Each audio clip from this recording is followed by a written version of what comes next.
पुरुषोत्तम मास महात्म्य 21वां अध्याय। वाल्मीकि मुनि बोले, इसके बाद प्रतिभा की अनलोतारण क्रिया करके प्राण प्रतिष्ठा करे, अन्यथा यदि प्राण प्रतिष्ठा नहीं करता है तो वह प्रतिमा धातु ही कही जाएगी, अर्थात उसमें देवता का अंश नहीं होता। दाहिने हाथ से प्रतिमा को दोनों कपालों का स्पर्श कर हरि भगवान की उस प्रतिमा में प्राण प्रतिष्ठा अवश्य करे। प्रतिमाओं में प्राण की प्रतिष्ठा न करने से स्वर्ण आदि का भाग पूर्व के समान ही रहता है, उनमें देवता वास नहीं करते हैं। हे पार्थिव, दूसरे देवताओं की प्रतिमा में भी देवता व सिद्धि के लिए प्राण प्रतिष्ठा करनी चाहिए। पुरुषोत्तम भगवान के बीज मंत्र से द्विदशनो परम पदम सदा इस मंत्र से करना चाहिए। मंत्र वेता उसी प्रकार प्रतिमा के हृदय पर अंगुष्ठ निरंतर रखकर हृदय में भी इन मंत्रों से प्राण प्रतिष्ठा को करे। इस प्रतिमा में प्राण प्रतिष्ठित हो, इस प्रतिमा में प्राण चलायमान हो, इस प्रतिमा की पूजा के लिए देवत्व प्राप्त हो। स्वाहा इस तरह पूर्व यजु मंत्र को कहता हुआ मूल मंत्रों से, अंग मंत्रों से, वैदिक मंत्रों से सर्वत्र प्रतिमाओं में प्राण प्रतिष्ठा को करे, अथवा अच्छी तरह चतुर्यंत नाम मंत्रों से स्वाहा पद अंत में हाथ जोड़कर तत्द देवताओं का अनुसरण करता हुआ प्राण प्रतिष्ठा को करे। इस प्रकार प्राणों की प्रतिष्ठा करके श्री पुरुषोत्तम का ध्यान करे। श्री वत्स चिन्ह से चिन्हित वक्षस्थल वाले शांत नील कमल के दल के समान छवि वाले 3 जगहों से टेढ़ी आकृति होने से सुंदर राधा के सहित पुरुषोत्तम भगवान का ध्यान करे। देश काल को कहकर अर्थात संकल्प करके नियम में स्थित होकर, मौन होकर, पवित्र होकर षोडशोपचार से पुरुषोत्तम भगवान की पूजा करें। हे देव, हे देवेश, हे श्री कृष्ण, हे पुरुषोत्तम, राधा के साथ आप यहाँ मुझसे दिए हुए पूजन को ग्रहण कीजिए। श्री राधिका सहित पुरुषोत्तम भगवान को नमस्कार है, ये कहकर आवाहन करें। हे देवी देवेश, हे पुरुषोत्तम, अनेक रत्नों से युक्त अर्थात जटित और कारतर सब सुवर्ण से विभूषित इस आसन को ग्रहण करें। इस तरह कहकर आसन समर्पण करें।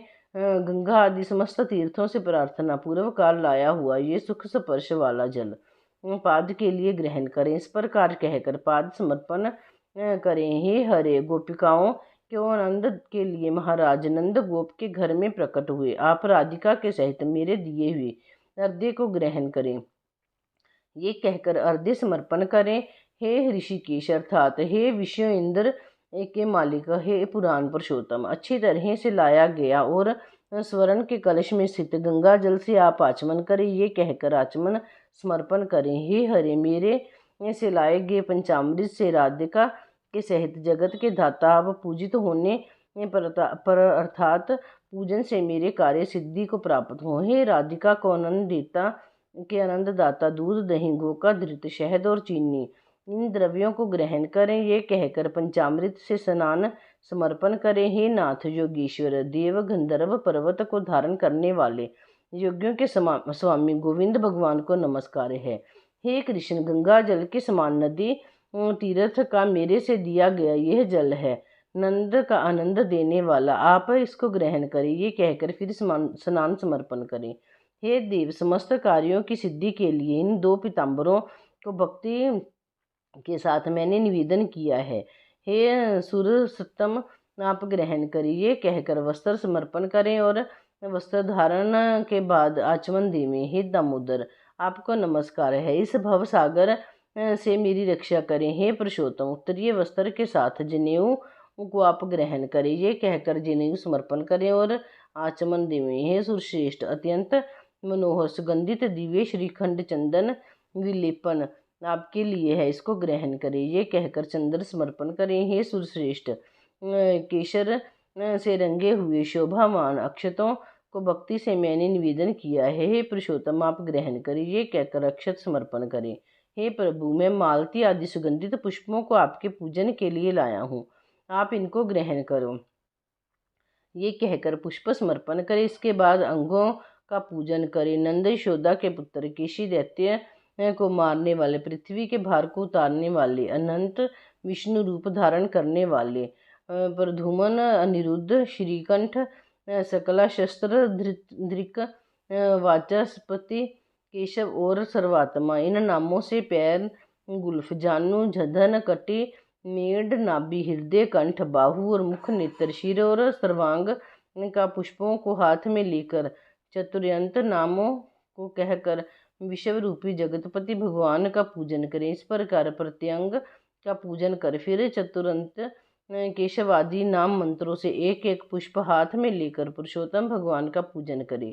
दिव्य वनस्पतियों के रस से बना हुआ गंध से युक्त उत्तम गंध समस्त देवताओं के सूंघने के योग्य यह धूप है, इसको आप ग्रहण करें। ये कहकर धूप समर्पण करें। हे भगवान, आप समस्त देवताओं के ज्योति हैं, तेजों में उत्तम तेज हैं, आत्म ज्योति के परम धाम यह दीप आप ग्रहण करें। ये कहकर दीप समर्पण करें। हे देव, नैवेद्य को ग्रहण करें और मेरी भक्ति को अचल करें।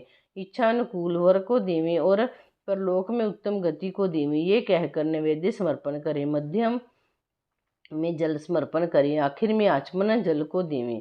हे ऋषिकेश, हे त्रिलोकी की व्याधियों को शमन करने वाले, अच्छी तरह से स्वर्ण के कलश में गंगा जल को लाया हूँ, इस जल को आप आचमन करें। ये कहकर आचमन देवें। हे देव, मैंने इस फल को आपके सामने स्थापित किया है, इसके लिए मेरे को जो जन्म जन्म में सुंदर फलों की प्राप्ति हो। ये कहकर श्रीफल समर्पण करें। हे देव, हे परमेश्वर, गंध कपूर से युक्त कस्तूरी आदि से सुवासित इस कर्णोदत्त हाथ की शुद्धि के लिए उपटन को ग्रहण करें।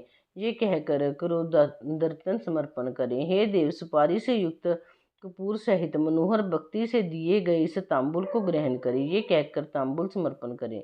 ब्रह्मा के गर्भ में स्थित अग्नि के बीज अनंत पुण्य के फल को देने वाला स्वर्ण आप ग्रहण करें और मेरे लिए शांति को देवें। ये कहकर दक्षिणा समर्पण करें।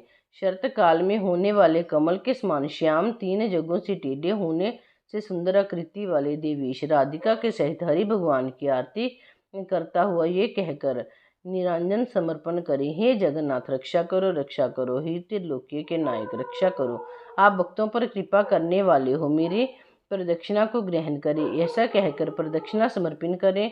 यज्ञेश्वर देव, यज्ञ के कारण यज्ञों के स्वामी गोविंद भगवान को नमस्कार है। ये कहकर मंत्र पुष्पांजलि समर्पण करें। विश्वेश्वर, विश्वरूप, विषयों को उत्पन्न करने वाले विश्वस के स्वामी नाथ गोविंद भगवान को नमस्कार है, नमस्कार है। ये कहकर नमस्कार समर्पण करें। मंत्रहीन, क्रियाहीन इस मंत्र से पुरुषोत्तम भगवान को क्षमापन समापन करके स्वाहतन नाम मंत्रों से प्रतिदिन तिल से हवन करें। पुरुषोत्तम मास पर्यंत धृत का अखंड दीप समस्त फल की सिद्धि के लिए पुरुषोत्तम भगवान के प्रीत्यर्थे समर्पण करें। यस्य स्मृत्या नामोक्त्या तप्यो यज्ञ क्रिया दिशु। इस मंत्र से जनार्दन भगवान को नमस्कार करके परमाधात कुर्वताम करम, इस मंत्र से जो कुछ कमी रह गई हो उसको संपूर्ण करके सुखपूर्वक रहें। इस प्रकार जो इस पृथ्वी तल पर मनुष्य शरीर प्राप्त करके पुरुषोत्तम मास के आने पर वैष्णव ब्राह्मण को आचार्य बनाकर मेघ के समान श्याम वर्ण वाले राधा के सहित पुरुषोत्तम भगवान का हर्ष और भक्ति के साथ प्रतिदिन पूजन करेगा, वह इस पृथ्वी के अतुल समस्त सुखों को भोगकर बाद परम पद को जाएगा। इति ब्रह्म नारदीय पुराण। पुरुषोत्तम मास महात्म्य 21वां अध्याय समाप्त। पुरुषोत्तम मास महात्म्य 22वां अध्याय। धृंधनवा राजा बोले, हे तपोधन, पुरुषोत्तम मास के व्रतों के लिए विस्तार पूर्वक नियमों को कहिए। भोजन क्या करना चाहिए और क्या नहीं करना चाहिए, और व्रती को व्रत में क्या मना है, विधान क्या है। श्री नारायण बोले, इस प्रकार राजा धृंधनवा ने वाल्मीकि मुनि से पूछा। बाद जो लोगों के कल्याण के लिए वाल्मीकि मुनि ने सम्मान पूर्वक राजा से कहा। वाल्मीकि मुनि बोले, हे राजन, पुरुषोत्तम मास में जो नियम कहे गए हैं, मुझसे कहे जाने वाले उन नियमों को संक्षेप में सुनिए। नियम में स्थित होकर पुरुषोत्तम मास में हविष्यान्न भोजन करें।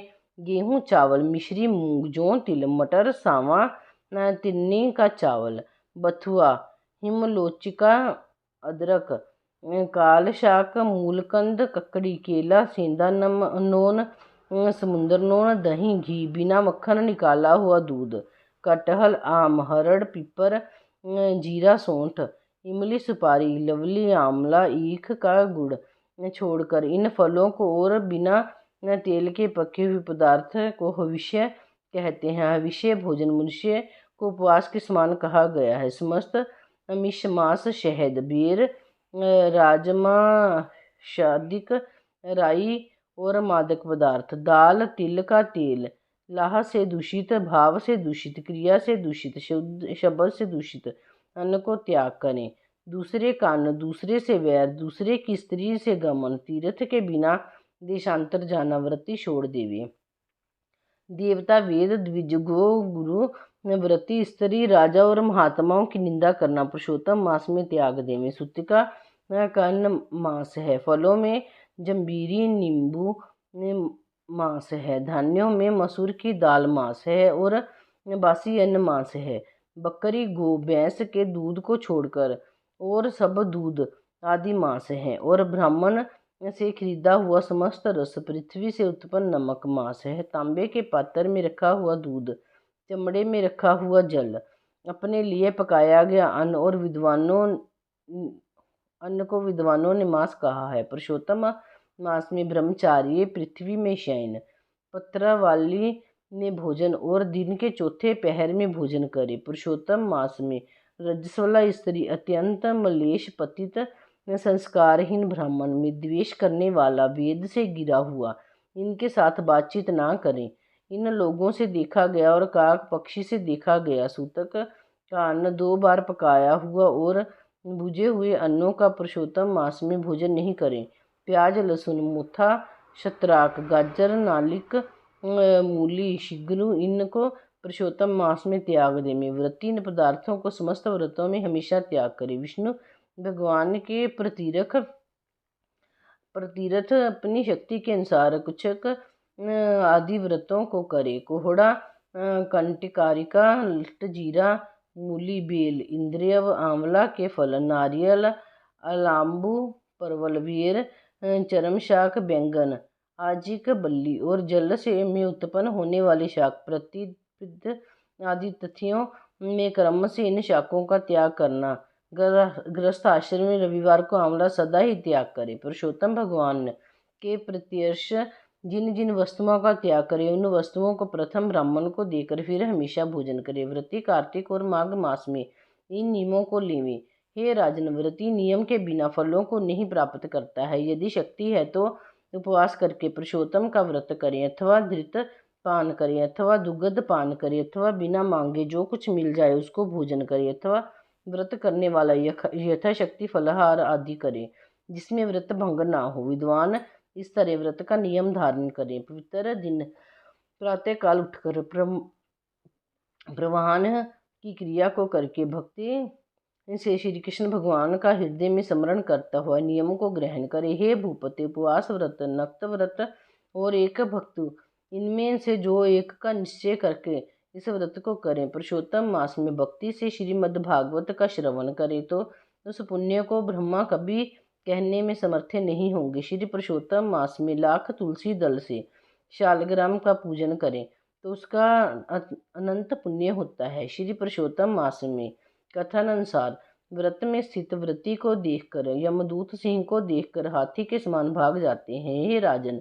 ये पुरुषोत्तम मास व्रत 100 यज्ञों से भी श्रेष्ठ है, क्योंकि यज्ञ के करने से स्वर्ण की प्राप्ति होती है और पुरुषोत्तम मास व्रत करने से गोलोक को जाता है। जो पुरुषोत्तम मास व्रत करता है उसके शरीर में पृथ्वी के जो समस्त तीर्थ और क्षेत्र हैं तथा संपूर्ण देवता हैं, वे सब निवास करते हैं। श्री पुरुषोत्तम मास का व्रत करने से दुस्वप्न, दरिद्र और कायिक, वाचिक, मानसिक पाए ये सब नाश को प्राप्त होते हैं। पुरुषोत्तम भगवान की प्रसन्नता के लिए इंद्र आदि देवता पुरुषोत्तम मास व्रत में तत्पर हरि भक्त के विघ्नों से रक्षा करते हैं। पुरुषोत्तम मास व्रत को करने वाले जिन जिन स्थानों में निवास करते हैं, वहां उनके सम्मुख भूत प्रेत पिशाच आदि नहीं रहते। हे राजन, इस प्रकार जो विधि पूर्वक पुरुषोत्तम मास व्रत को करेगा, उस मास व्रत के फलों को यथार्थ रूप से कहने के लिए साक्षात शेषनाग भगवान भी समर्थ नहीं है।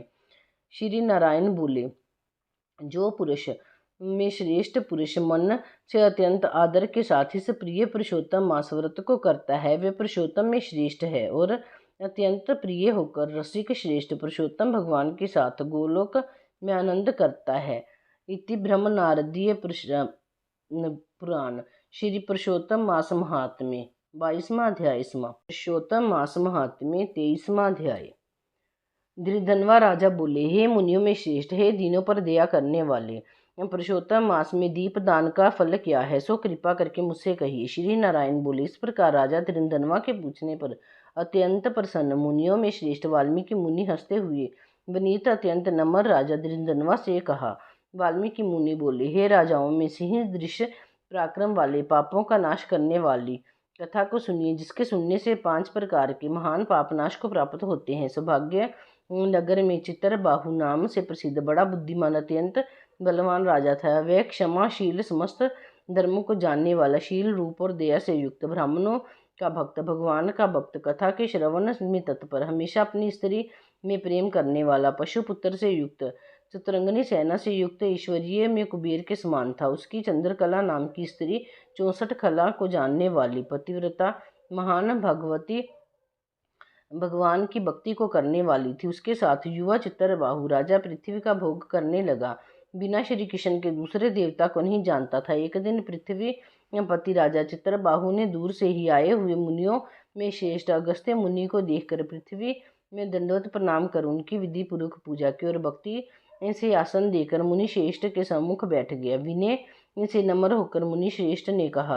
राजा बोला, आज मेरा जन्म सफल हुआ, आज मेरा दिन सफल हुआ, आज मेरा राज्य सफल हुआ, आज मेरा ग्रह सफल हुआ। जो आप श्री कृष्ण चंद्र के सेवक आज मेरे गृह में आए हैं, आपसे देखा गया, मैं ताप पुण्य से युक्त हो गया, आपको हाथी घोड़े रथ से युक्त समस्त राज्य समर्पण किया। हे मुनिश्रेष्ठ, आप वैष्णव हो, आपके लिए कोई आद्य वस्तु नहीं है। वैष्णव को थोड़ा भी दिया हुआ मेरु पर्वत के समान होता है। जो कौड़ी के बराबर शाक अथवा उत्तम अन्न जिस दिन वैष्णव ब्राह्मण को नहीं देता, वह दिन उसका विफल है, ऐसा वेद के जानने वाले ने कहा है। जो कोई द्विजाति विष्णु भक्त हो, वे सब पूज्य है, उनका वाणी मन क्रम से सत्कार करना चाहिए, ऐसा मुझसे गर्ग गौतम समंतु ऋषि ने कहा है। जब तक सूर्य उदय नहीं होता तब तक तारांगन की प्रभा रहती है, जब तक वैष्णव ब्राह्मण नहीं आता तभी तक दूसरे ब्राह्मण कहे गए हैं। अगस्त्य मुनि बोले, हे चित्रबाहु, हे महाभाग, हे नृप, इस समय तुम धन्य हो, ये सब प्रजा धन्य है जो तुम वैष्णवों की रक्षा करते हो। जो राज्य वैष्णव का नहीं हो, उसके राज्य में वास नहीं करना, शून्य वन में वास करना अच्छा है, परंतु वैष्णव के राज्य में रहना अच्छा नहीं है। जिस प्रकार नेत्रहीन शरीर, पतिहीन स्त्री, बिना पड़ा हुआ ब्राह्मण निंदा निंद है, वैसे ही वैष्णव रहित देश निंद है। जैसे दांत के बिना हाथी, पंख की बिना पक्षी, दशमी विद्या द्वादशी एकादशी कही गई है, वैसे ही वैष्णव रहित देश है। जैसे कुशा रहित संध्या, तिलहीन तर्पण, वृत्ति के लिए देवता की सेवा है, वैसे ही वैष्णव रहित देश कहा है। जैसे केशों को धारण करने वाली विधवा स्त्री, स्नान रहित व्रत, ब्राह्मणी में गमन करने वाला शूद्र, वैसे ही बिना वैष्णव का राष्ट्र निंद है। श्री कृष्ण चंद्र के चरणों का आश्रय करने वाला है, सतपुरुषों से राजा कहा गया है, उसका राष्ट्र हमेशा वृद्धि को प्राप्त होता है और उसकी प्रजा सुखी होती है। हे राजन, जो मैंने तुमको देखा इसलिए मेरी दृष्टि सफल हुई। मैं भगत वक्त आपके साथ बात करने से आज मेरी वाणी सफल हुई। राजन, मेरी आज्ञा से ये राज्य तुमको करना चाहिए। मैंने इस राज्य में तुमको प्रतिष्ठित किया, तुम्हारा कल्याण हो, मैं जाऊंगा। श्री नारायण बोले। इस प्रकार कहकर जाने की इच्छा करने वाले श्रेष्ठ मुनि अगस्त्य को चित्रबाहु राजा की पतिव्रता स्त्री ने परम भक्ति के साथ प्रणाम किया। अगस्त्य मुनि बोले, हे शुभे, तू सदा सौभाग्यवती हो और भक्ति से पति की सेवा कर। श्री गोपीजन के वल्लभ श्री कृष्ण चंद्र में तेरी सदा दृढ़ भक्ति हो। इस प्रकार आशीर्वाद देते हुए अगस्त्य ऋषि से विनय पूर्वक शीर निभाकर और अंजलि बांधकर चित्रबाहु राजा ने फिर कहा। चित्रबाहु बोले, हे विप्रेंद्र, ये विपुल लक्ष्मी कैसी हुई, निष्कंटक राज्य कैसे हुआ, ये मेरी स्त्री इतनी पतिव्रता कैसे हुई और मैंने कौन सा पुण्य किया था। हे विप्रेंद्र, ये सब मेरे से आप कहिए, मैं आपकी शरण में आया हूँ। हे मुनि श्रेष्ठ, आप हाथ में स्थित दर्पण के समान सब जानते हो। श्री नारायण बोले। इस प्रकार राजा चित्रबाहु के कहने पर मुनि श्रेष्ठ अगस्त्य एकाग्रचित्त होकर राजा श्रेष्ठ चित्रबाहु से बोले। अगस्त्य मुनि बोले, हे राजन, मैंने तुम्हारे पूर्व जन्म का चरित्र देख लिया है, इतिहास के सहित प्राचीन उस चरित्र को कहता हूँ। सुंदर चमत्कार पूर्व में शूद्र जाति में जीव हिंसा करने से पर मणिग्रीव कामधारी तुम हुए, सो तुम नास्तिक, दुष्ट चरित्र वाले, दूसरे की स्त्री को हरण करने वाले, कृतघ्न, दुर्वहीन, शिष्टाचार से रहित हुए। और तुम्हारी ये जो स्त्री है, यही पूर्व जन्म में भी स्त्री थी। ये कर्म, मन और वचन से पति सेवा में प्रायण थी, पतिव्रता, महाभागा, धर्म में प्रेम करने वाली, मनस्विनी। इसने कभी भी तुम्हारे विषय में दुष्भाव नहीं किया। पाप कर्म को करने वाले तुम्हारा जाति और बंधनों ने त्याग कर दिया, और क्रुद्र होकर राजा ने सब उत्तम धन ले लिया। फिर उस समय बचा हुआ जो कुछ अवशेष था, धन था, उसको जाति वालों ने भी लिया। तब उस समय धन के चले जाने से तुमको धन की भारी इच्छा हुई, परंतु धन के नाश होने पर भी मन मलिन होकर इस पतिव्रता ने तुम्हारा त्याग नहीं किया। इस प्रकार सब लोगों से तिरस्कृत होने पर तुम निर्जन वन को गए। हे महीपते, वन में जाकर अनेक पशुओं को मारकर अपनी आत्मा का रक्षण किया। इस प्रकार स्त्री सहित जीवन निर्वाह करते हुए धनुष को उठाकर मणिग्रीव मृग के मांस को खाने की इच्छा से बहुत से सर्प और मृग से भरे हुए वन को गया। उस मनुष्य रहित वन के मध्य मार्ग में उग्रदेव नाम के महामुनि दिशा ज्ञान के नष्ट हो जाने से व्याकुल हो गए। हे राजन, मध्याह्न के समय तृषा से अत्यंत पीड़ित हो वहां ही गिरकर मरणासन हो गए। उस समय रास्ते को भूले हुए उस दुखित ब्राह्मण को देखकर तुमको दया आई। उस ब्राह्मण को उठाकर और उसको साथ लेकर तुम अपने आश्रम को गए। उस दुखित ब्राह्मण की तुम दोनों स्त्री पुरुष ने सेवा की। एक मुहूर्त के बाद उस समय महायोगी उग्रदेव चैतन्यता को प्राप्त हो आश्चर्य करने लगे कि मैं वहां था, यहाँ कैसे आ गया, उस वन के बीच से कौन लाया। श्री नारायण बोले। मणिग्रीव ने उस ब्राह्मण से कहा कि ये सुंदर तालाब है, इसमें कमलनी के पुष्प से सुगंधित शीतल जल है। हे ब्राह्मण, उस शीतल जल में स्नान करके मध्याह्न की क्रिया करके फलाहार करें और सुंदर शीतल जल का पान करें। इस समय मैंने रक्षा की है, आप सुख से विश्राम करें। हे मुनि श्रेष्ठ, आप उठिए और आप कृपा करने के योग्य हैं। अगस्त्य जी बोले। उस समय उग्रदेव ब्राह्मण श्रम रहित सावधान हो मणिग्रीव का वचन सुनकर तृषा से व्याकुल हो उठा। हे चित्तर बाहो, मणिग्रीव की भुजा पकड़कर वट वृक्ष से शोभित तालाब के तट पर जाकर बैठ गए। वट की छाया में बैठकर क्षण मात्र विश्राम कर स्नान और नित्य क्रम कर वासुदेव भगवान का पूजन किया। देवता पितरों को तर्पण कर सुंदर शीतल जल को पान कर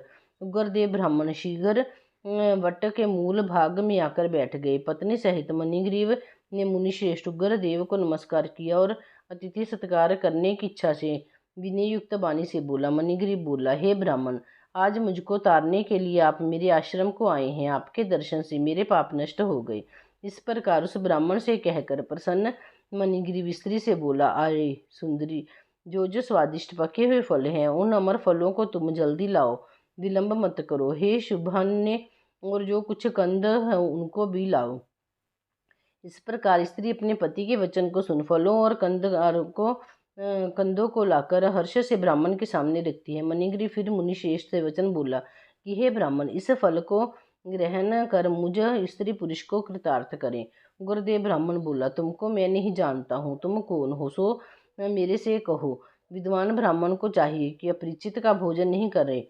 मणिग्रीव बोला, हे द्विज शार्दूल, मैं मणिग्रीव नामक शूद्र जाति का स्वजनों से, जाति वालों से, अपने बांधवों से त्यागा हुआ हूँ। इस प्रकार शूद्र के वचन को सुनकर प्रसन्न आत्मा उग्रदेव ने फलों को खाया, बाद जल को पिया। ब्राह्मण को सुख से बैठे देखकर मणिग्रीव उग्रदेव ब्राह्मण के पैरों को अपनी गोद में रखकर दबाता हुआ फिर वचन बोला। मणिग्रीव बोला, हे मुनिश्रेष्ठ, आप कहाँ जाएंगे? इस निर्जन जल रहित हिंसक जंतुओं से भरे हुए दुष्ट वन में कहाँ से आए?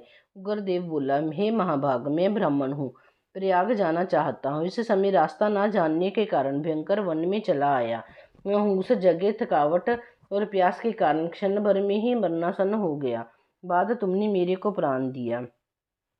हे मणिग्रीव बोलो, मैं तुमको क्या दूं? मणिग्रीव, तुम दोनों स्त्री पुरुष ने किस दुख के कारण वन में आश्रय लिया है, उस दुख को मुझसे कहो, उस दुख को दूर करूंगा। अगस्त्य मुनि बोले। इस प्रकार उग्रदेव ब्राह्मण के वचन को सुनकर अपनी स्त्री के सामने उस मुनीश्वर उग्रदेव की प्रार्थना कर दरिद्रता समुद्र को पार करने की इच्छा वाले मणिग्रीव ने अपने कर्म को भयंकर फल रूप वृतांत को कहा। इति ब्रह्म नारदीय पुराण पुरुषोत्तम मास महात्म्य 23वां अध्याय समाप्त। श्री हरि बोलो, श्री हरि भगवान की जय। पुरुषोत्तम मास की जय।